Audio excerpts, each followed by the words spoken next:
नमस्कार किसान साथियों, एक बार फिर से बहुत बहुत स्वागत है आप सभी का हमारे YouTube चैनल किसान मित्र में। किसान साथियों, आज के इस वीडियो में हम बात करेंगे चने की फसल में सबसे जरूरी स्प्रे के बारे में। ये स्प्रे अगर सही समय पर और सही मात्रा में किया जाए तो आपकी चने की फसल में ज्यादा फुटाव होगा किसान साथियों, और जो उसमें मजबूत फल और टिकाऊ फल आएंगे किसान साथियों। जड़ाओं में कमी होगी, जो फूल जड़ते हैं उनमें रुकावट होगी किसान साथियों, फल अच्छा बनेगा और पैदावार में जबरदस्त बढ़ोतरी होगी किसान साथियों। ये सब संभव हो सकता है किसान साथियों अगर किसान साथियों आप ये वीडियो लास्ट तक पूरी कंप्लीट देखते हैं तो आपकी जो चने की फसल है उसकी पैदावार आपको सामान्य से ज्यादा ही मिलेगी। और किसान साथियों, बात करें चने की फसल में, आपने अभी तक स्प्रे नहीं किया है तो आपको इस समय कौन सा स्प्रे लेना चाहिए, उसमें कौन सा कीटनाशक मिलाना चाहिए, कौन सा टॉनिक मिलाना चाहिए जिससे अधिक फूल आए, और किसान साथियों फूल गिरे नहीं उसके लिए हम क्या कर सकते हैं, इन सभी के बारे में आज के इस वीडियो में हम बात करेंगे। तो किसान साथियों, आज की जो वीडियो है बहुत ही ज्यादा इंपॉर्टेंट होने वाली है, तो आप वीडियो को लास्ट तक देखिएगा।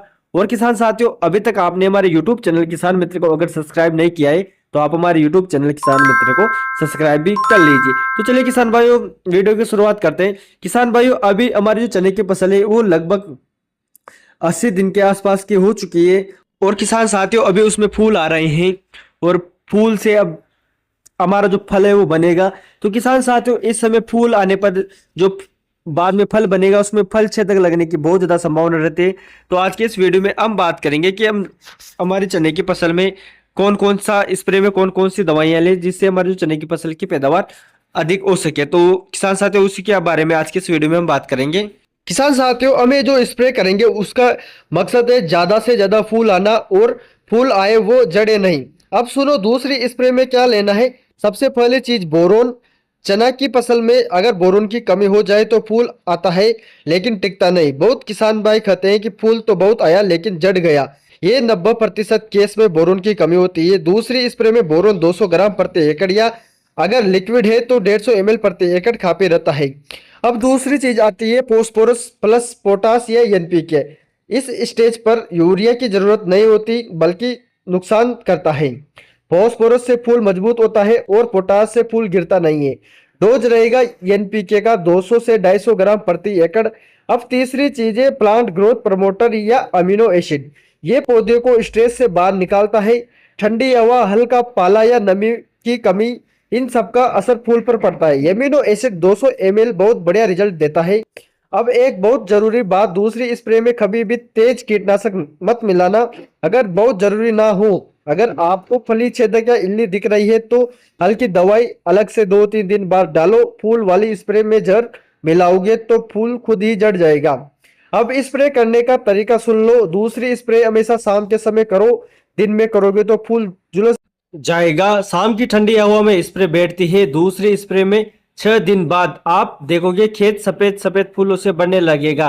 यही संकेत है। अब आते हैं तीसरी स्प्रे पर। तीसरी स्प्रे पैदावार बढ़ाने वाली स्प्रे होती है। यहीं से तय होता है कि फलियां पतली रहेगी या मोटी बढ़ेगी। तीसरे स्प्रे का सही समय है जब खेत में फूल से फल बनना शुरू हो जाए और छोटी छोटी फलियां दिखने लगे।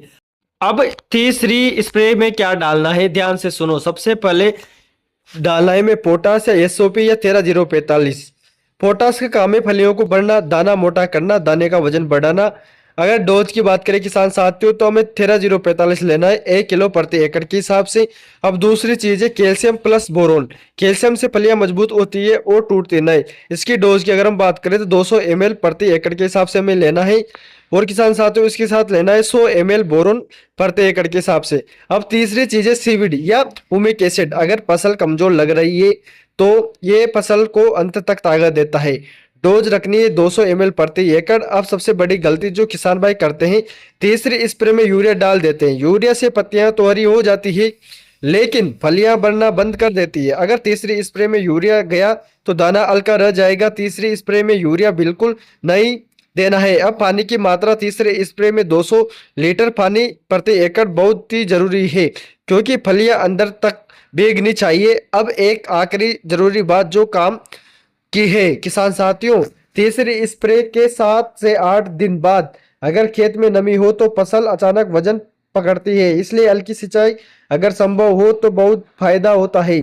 किसान भाइयों, अगर आपने पहली स्प्रे सही टाइम पर, दूसरी स्प्रे फूल आने से पहले और तीसरी स्प्रे फल बनने पर ले ली तो यकीन मानो चना की फसल आपको निराशा नहीं करेगी। फूल झड़ने की समस्या खत्म हो जाएगी, फलियां ज्यादा बनेगी और दाना वजनदार होगा। खेती में चमत्कार दवाई से नहीं समय पर होता है। अगर ये जानकारी आपके काम के लगी हो तो किसान भाइयों को शेयर जरूर करें। और किसान साथियों, इसके साथ में हमने ये बात कर ली है यहाँ पर जो फल और फूल को अच्छी तरह से बनाने का, लेकिन किसान साथियों इस समय फल की सुरक्षा करना बहुत ही ज्यादा इंपॉर्टेंट है। किसान साथियों, जब हमारे चने की फसल में फल लगता है उस समय उसमें फली छेदक जो कीट आता है वो लगने की संभावना बहुत ही ज्यादा होती है। तो किसान साथियों इस समय हमें फली छेदक कीट से हमारे जो चने की फसल है उसको भी बचाना है। इसके लिए हमें एक कीटनाशक का स्प्रे निकालना बहुत ही ज्यादा जरूरी है। इसके लिए किसान साथियों आप जैसे जो इमामेक्टिन बेंजोइड आती है उसका उपयोग कर सकते हो। जो फली छेदक में या चना की जो लट होती है उसको के लिए बहुत ही अच्छा इसका रिजल्ट आपको देखने को मिलेगा। इमामेक्टिन बेंजोइड आप ले सकते हो।